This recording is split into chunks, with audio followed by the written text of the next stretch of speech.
So here's a video that none of you have asked for, but I'm going to fucking do it anyway.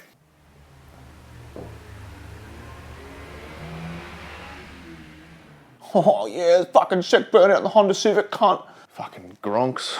When I've been firing this 572, I've noticed that the trigger pull is ridiculously hard. So I decided to get a new spring, and today we're going to go through how to replace that spring. So this spring kit will work in an 870, 87, 1100, 11, SP10, 7600, 7615, 7400, 750, 6, 76, 552 and 572. Good to go, because Remington's good like that, interchangeable parts. So this doesn't just apply to ye olde 22, can apply to your other guns as well. Now, before we get started, I'm just going to check and see what our fucking trigger pressure is on this gat. So we've got a little trigger pressure measurer. 4.5 pound. Alright, that's 4.5 pound. That one's 5 pounds. And that one's 5 pounds. So, average of 5 pound. So, we're going to take our 5 pound trigger and we're going to light it down. Now, in this envelope of doom I have here, I bought this spring off gunbloke.com. I bought actually a few other things from him as well.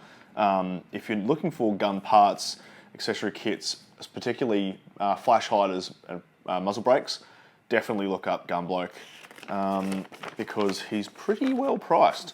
Now, he gives you this little fucking U-Butte instruction diagram, and I'm going to follow this. I do know how to do it the other way, but I'm going to see if the instructions line up with what I've actually got to do to get this done. So, step 1. Removing the action from the stock. Before attempting to disassemble a rifle, study the exploded view diagram in the owner's manual to familiar yourself with the general appearance and position of each part. Number 1, unload the rifle and remove the magazine. Yes, I'm not going to remove the magazine because it's a tube mag. If it was a 7615, you would remove the mag. 2, open the bolt and visually check the chamber is clear and there are no cartridges in the rifle. Remove the stock assembly from the receiver. Yep, okay, so on these you don't actually have to remove the stock to remove the trigger mech, so I'm not going to do that. You do have to do that on some other models like 7615s, but this particular model, 572, you do not have to remove the stock, so I'm not going to. With a 4mm punch, remove the 2 trigger assembly retaining pins from the receiver. So what I'm going to have to do is I'm just quickly going to punch this bitch out. Phrasing. I'm going to take the trigger mech out. I've got a 2mm punch, but whatever. All I'm going to do to protect my receiver is put a cloth down. Now, when you punch these through, they're going to hit the table, so just be wary of that. You can prop it up with books or something. That's one. And deuce. Alright, pull your pins through.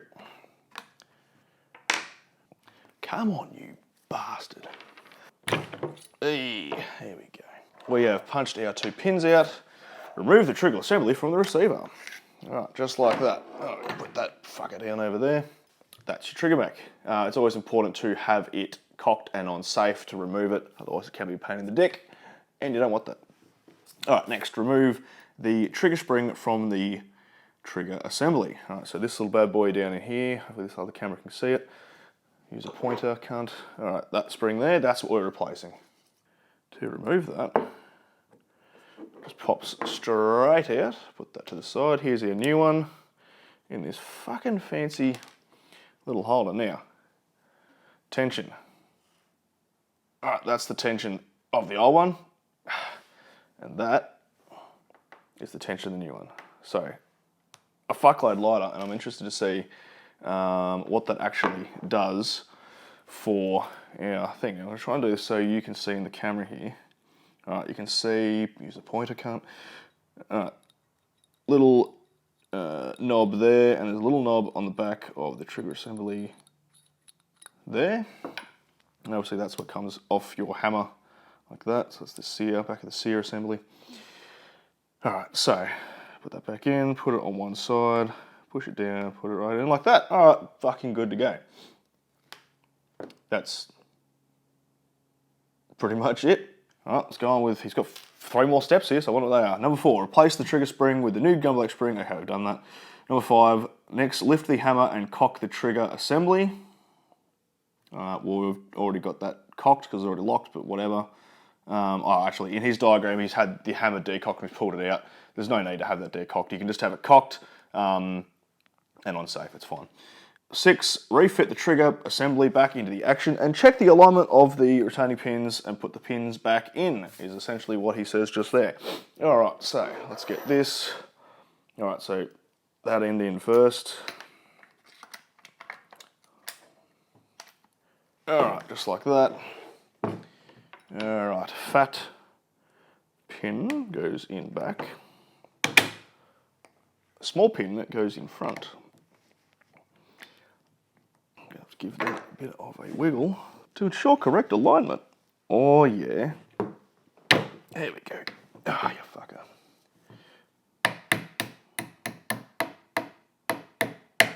All right, they are both back in. All right, let's now check how light we are now pulling on this trigger. Oh, take it off safe, dickhead. Wow, that's just over a pound on that one.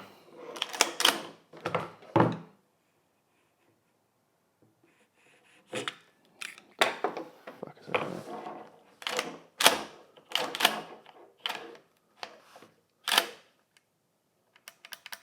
that? Has not reset the trigger. What's going on there?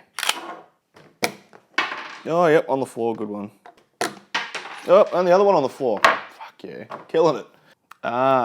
So the spring is not actually strong enough to reset that back down. That's one of the purposes of that spring, is to reset that back down. So what I'm going to do, so it's a very light spring, I'm going to give it a bit of a pull and then assert it. Wrong word, reinsert it. Oh, it's got a little bit more tension there now. So you can see with that up, it's not able to fire the action. So that's what was happening, wasn't resetting back down. Probably a good little learning point for you, because if that hadn't happened, I wouldn't have known about it, and then I wouldn't be able to show you. So all things happen for a reason, eh? Now, little fucking pins. Oh yeah. Oh, come on, fuck yeah. Oh, get fucked. Bought new cameras because one of my old ones was fucking shit and the other one had an auto shut off at 12.5 minutes, and I think I just found out that these new cameras have a fucking auto shut off at about 12 minutes. So that's fucking great, thanks. I'm glad I fucking bought new cameras. Let us boogaloo till we puke. Alright. Alright, it's about 1.5 pound. Oh, I don't think that's reset again. Oh, no, it has. 1.5 pound.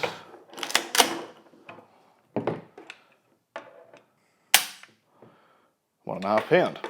So I now have a 1.5 pound trigger on my rifle. This is going to be fucking light. Wow, that is light, and I fucking love it. That's awesome. That's fantastic. Oh, compared to how much movement I used to have from manipulating the trigger, I used to miss bunnies all the time. So hopefully now with that new trigger spring in, that has lightened things up. But just trust me, it's the same thing. Probably don't even need to get that out. Probably could have just left that in the fucking safe. So key points from that is the spring was actually too light and it wouldn't reset the trigger mech. That's an issue. Obviously easy fix, just stretch the spring out a bit and that will lighten it up. The other thing you can do, if you don't want to pay the fucking $16 or whatever it was to Gunbloke for that fucking spring, get your old spring, nip a coil off, and then stretch it back out to the right length, make it fit.